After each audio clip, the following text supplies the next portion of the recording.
De volta à vida. Parte 2. China Antiga. Restauradores cuidam de uma enorme quantidade de estátuas e artefatos retidos de complexo funerário e do imperador Han Jingdi.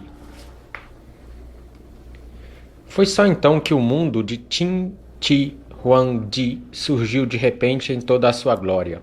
As cores, tons de vermelho, verde, azul e púrpura, variam de um guerreiro para o outro.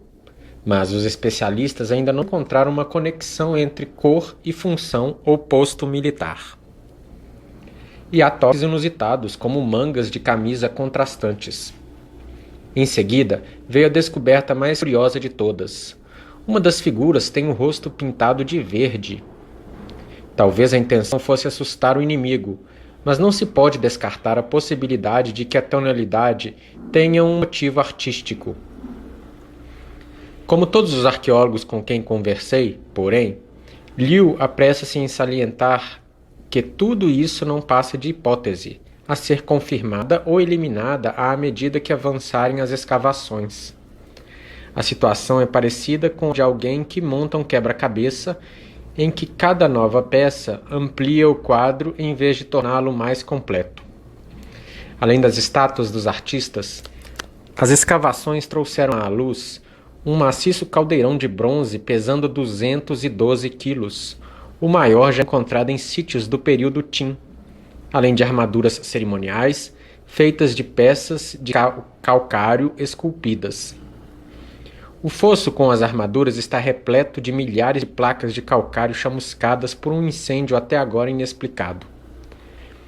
Os testes mostram que o fosso contendo o caldeirão e os artistas ocupa uma área de 800 metros quadrados, mas as autoridades permitiram que apenas cerca de 9% dele fosse aberto em 1999 para a escavação experimental. O exame de todo o sítio terá de esperar até que os responsáveis considerem haver condições para tanto. Enquanto isso, o terreno vai retornando do tempo arqueológico aos ritmos perenes do campo. Os camponeses locais plantaram romanzeiras no local do sítio arqueológico e as árvores começam a frutificar 5 metros acima de tesouros desconhecidos. Os arqueólogos, por sua vez, também seguiram em frente, abrindo um terceiro fosso experimental, no qual encontraram 12 estátuas em tamanho natural, e fizeram outra descoberta importante. Todas as figuras são de civis, com chapéu e longa túnica, as mãos cruzadas à cintura. Talvez sejam funcionários públicos. Assim, à medida que novas peças são recuperadas do solo vermelho de Shanxi, só aumenta o quebra-cabeça.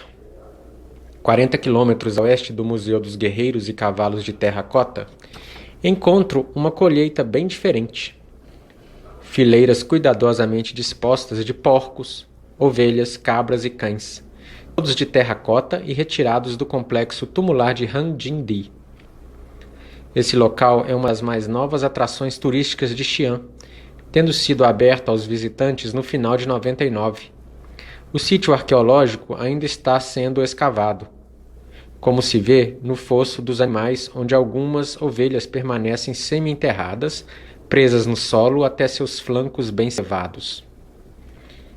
No primeiro nível, achamos mais de 400 cães e 200 ovelhas de terracota, e ainda não sabemos direito quantos porcos, diz a arqueóloga Ma Yong-in. Foram colocados ali para servir de alimento ao imperador. Talvez isso fosse previsível, vindo de uma dinastia cujo fundador, Liu Bang, ascendeu ao trono com o apoio militar de uma facção composta de ex-açougueiros de cães. A despeito de sua origem humilde, os Han sempre foram considerados uma dinastia mais bem sucedida na China, graças a seu pragmatismo e sua capacidade de organização. Na verdade, tais características refletem-se nas relíquias que começam a emergir do complexo tumular, conhecido como Han Yanglin. Desde 1990, quando operários da construção civil descobriram por acaso um fosso com soldados de terracota, os arqueólogos já recuperaram uma enorme coleção de artigos funerários, que informam mais sobre a vida cotidiana do que sobre a guerra. Animais, carruagens, pás, enxós, cinzéis, relhas de arado, miniaturas de silos, conchas, fornos, caldeiras e instrumentos de medição. Considerando que Han Jin-di subiu ao poder apenas 53 anos após o sepultamento de Qin Shi Huangdi e de seu exército de terracota, essas descobertas preliminares parecem indicar uma mudança em filosofia, e é bem possível uma reação contra a dinastia anterior. Qin Shi Huang era um tirano.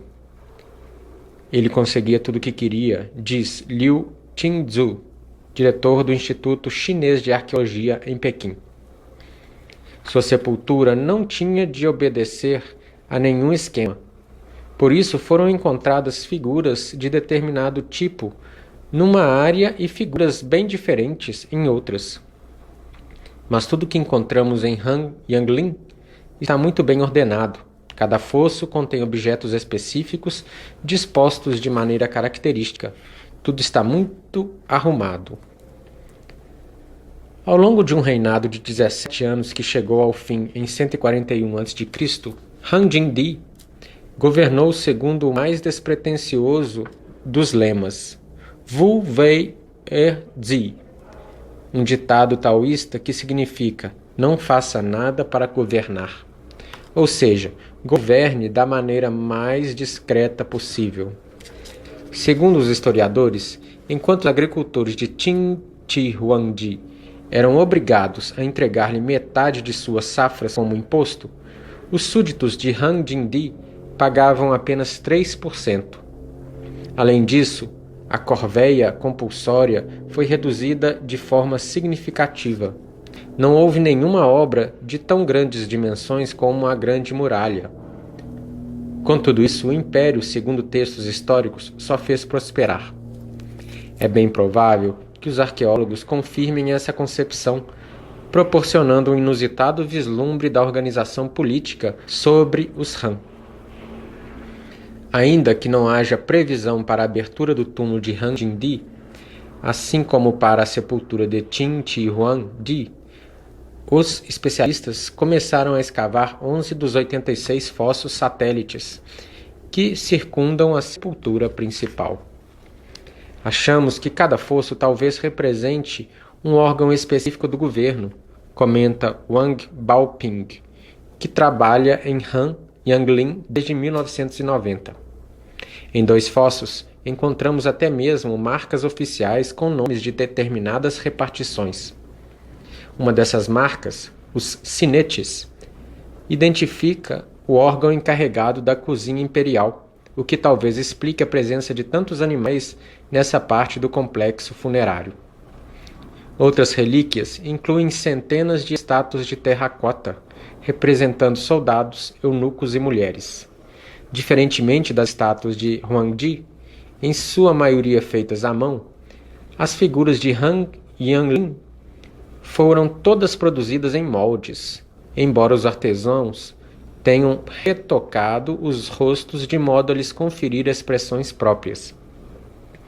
A maior diferença, contudo, está nas dimensões. Quase todas as figuras de Han Yanglin são cerca de 1/3 menores que o tamanho natural. Consideramos o início da dinastia Han como um período em que os imperadores eram mais frugais, comenta Ma Yong-in. Os objetos daqui são muito menores que os de Qin, provavelmente devido à economia de material e mão de obra.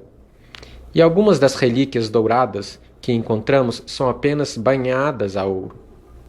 No entanto, embora os Han pareçam frugais em comparação aos Qin, os achados de Han Yanglin refletem uma cultura que continuava a valorizar sepultamentos extravagantes. Os arqueólogos já recuperaram mais de 40 mil objetos dos fossos satélites, de outro grupo de fossos ao sul e de um agrupamento de túmulos de nobres. Continua intocado o túmulo elevado do imperador, assim como duas outras sepulturas isoladas que abrigam a imperatriz e a concubina predileta de Han Jingdi. Estima-se que todo o complexo possua de 300.000 a 500.000 peças.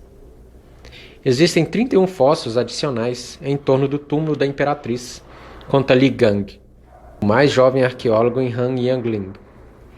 E estamos fazendo sondagens no túmulo da concubina, onde esperamos encontrar mais fossos.